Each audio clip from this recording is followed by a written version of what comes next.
Hey, what's up YouTube? I have a package here that is still shrink wrapped. It is a brand new ready to fly kit from EMAX and we're gonna check it out, so stay tuned.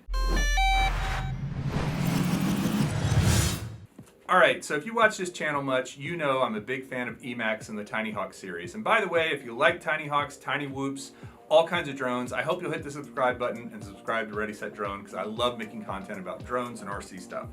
But what I've got here is the EMAX TinyHawk II Freestyle. But what's different about it is this is a ready-to-fly kit. So if you are new to flying drones, want to get into flying FPV freestyle, this supposedly has everything you need. But for now, let's go ahead and open it up. And again, very first time for me to open up this ready-to-fly kit and see what's in it. And boom, you have EMAX goggles. If you've ever used the Interceptor car or the Easy Pilot, these goggles look similar. I'm not sure if they're exactly the same, but they do have a similar vibe to them.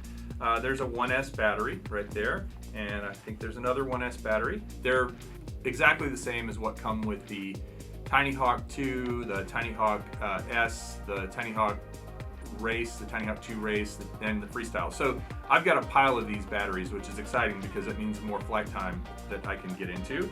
You have the actual TinyHawk II Freestyle right there.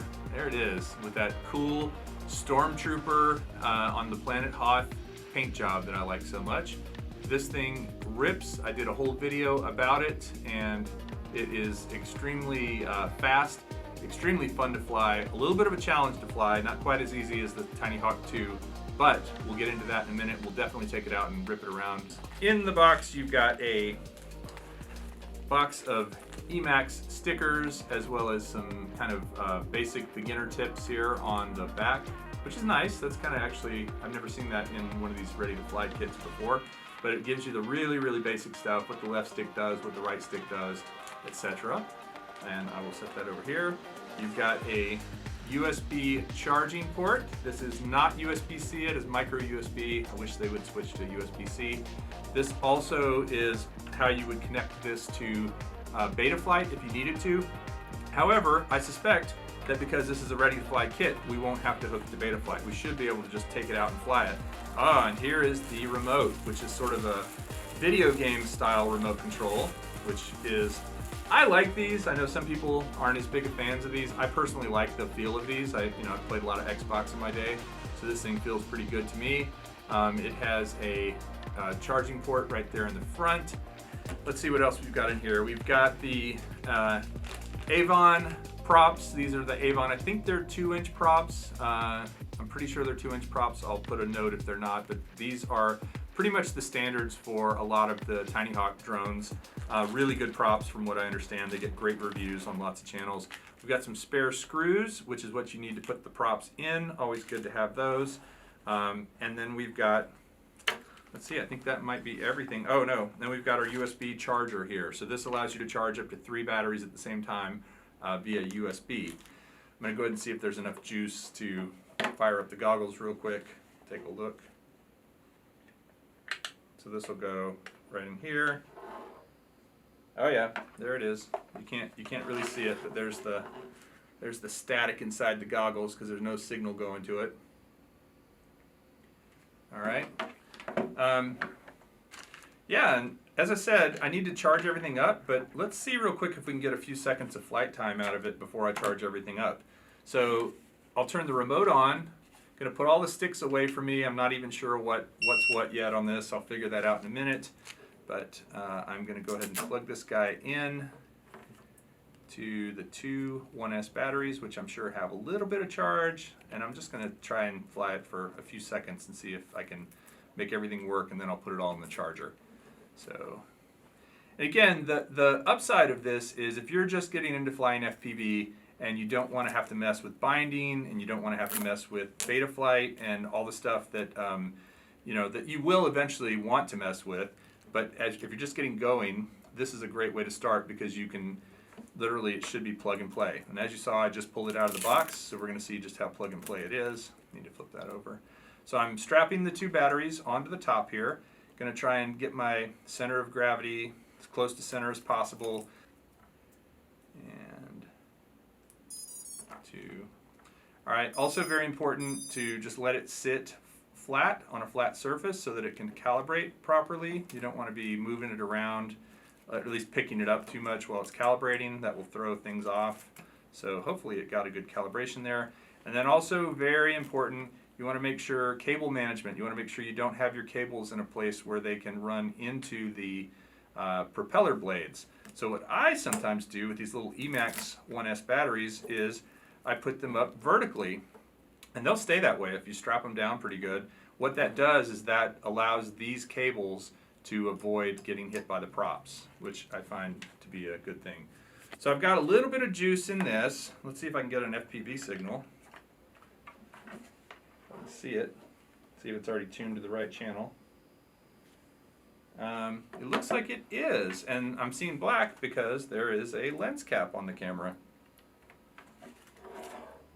Yeah, so right out of the gate, this thing was already on the proper channel. Can you see me there? Yep. All right, see, there's the live view of the camera. So I'm going to go ahead and just try doing a little bit of line of sight here with it. I'm not sure what the arm switch is, so I'll just try them and see.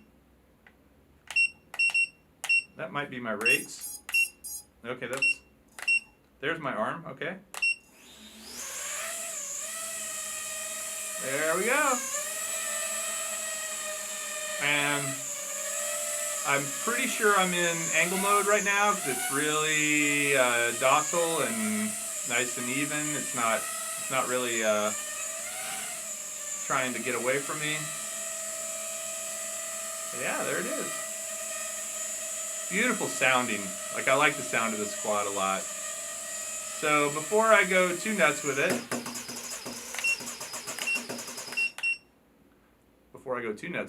I will plug in all the batteries and get everything charged up so I can do a proper flight.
Alright, so if you're looking to get into flying FPV, I can't recommend the TinyHawk Freestyle 2 enough.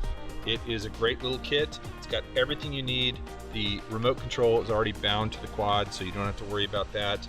You've got the goggles, you've got spare props, you've got 2 batteries. That's the only thing I'd say you probably need to do is order more batteries from EMAX. The 450s, but otherwise you are good to go and you can start flying freestyle outdoors. This is not an indoor quad, but it is a lot of fun.